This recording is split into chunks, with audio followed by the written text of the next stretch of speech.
بسم اللہ الرحمن الرحیم۔ معزز خواتین حضرات، السلام علیکم ورحمۃ اللہ وبرکاتہ۔ شریعت اسلامیہ ہر انسان اور خاص طور پر ہر مسلمان کی جان کی تحفظ کا ذمہ لیتی ہے۔ ایسی تعلیمات شریعت اسلامیہ میں ہیں کہ جس سے دیگر امور مثلاً مال، عقل، دین، عزت، اس کے ساتھ ساتھ جان بھی محفوظ رہے۔ یہی وجہ ہے کہ آج کی ہماری حدیث میں اس بات کا واضح ثبوت موجود ہے کہ مسلمان پر کسی بھی شکل میں ہتھیار نہیں اٹھایا جا سکتا۔ حدیث کے الفاظ بعد میں، پہلے حدیث کا حوالہ مشکوٰۃ المصابیح کتاب القصاص، باب ہے ان جرائم کا جن پر دنیاوی طور پر کوئی گرفت نہیں ہے۔ 3520ویں حدیث کتاب میں اور 11ویں باب میں، وعن ابن عمر رضی اللہ تعالی وعن ابن عمر و ابی ہریرہ رضی اللہ تعالی عنہم عن النبی صلی اللہ علیہ وسلم قال من حمل علینا السلاح فلیس منا، رواہ البخاری، وزاد مسلم ومن غشنا فلیس منا۔ معزز خواتین و حضرات، آپ نے سماعت فرمایا کہ یہ روایت صحیح بخاری اور صحیح مسلم میں ہے۔ اب اس کا تفصیلی حوالہ صحیح بخاری میں ہے، کتاب الدیات، دوسرا باب ہے من احیاہا، جس نے ایک فوج مرتے ہوئے کو بچایا اس نے گویا کہ سب کی جان بچائی۔ اور صحیح بخاری میں یہ حدیث دو مقامات پر ہے، 6874 اور 7070۔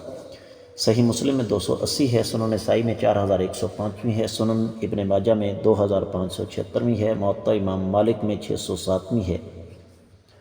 اس کا مطلب یہ ہوا کہ حدیث کی سند پر کسی قسم کا کوئی اعتراض یا کوئی قدغن نہیں ہے۔ ترجمہ اس حدیث کا یوں بنتا ہے کہ سیدنا عبداللہ بن عمر اور سیدنا ابو ہریرہ رضی اللہ تعالی عنہم ارشاد فرماتے ہیں کہ آقا علیہ الصلوۃ والسلام نے ارشاد فرمایا، جو شخص ہمارے خلاف اسلحہ اٹھائے وہ ہم میں سے نہیں۔ اور امام مسلم نے یہ اضافہ نقل فرمایا ہے کہ جس نے ہمیں دھوکہ دیا وہ ہم میں سے نہیں ہے۔ معزز خواتین و حضرات، حدیث کا ترجمہ تو ہو گیا اور مفہوم ویسے تو بالکل واضح ہے، لیکن چند گزارشات بلکہ چند نگارشات جو اہل علم نے ہمارے سامنے رکھیں، تو اہل علم نے یہ فرمایا ہے کہ پہلی بات تو یہ کہ اگر کوئی مسلمان یہ عقیدہ رکھ کے کسی مسلمان کے خلاف ہتھیار اٹھاتا ہے کہ ایسے مسلمان کے خلاف کہ کسی مسلمان کے خلاف ہتھیار اٹھانا جائز ہے، تو وہ دار اسلام سے خارج ہے۔ اور اگر کوئی حفاظت کے لیے ہتھیار اٹھاتا ہے تو اس میں وہ اس وعید میں شامل نہیں ہے، یہ بات یاد رکھیے گا۔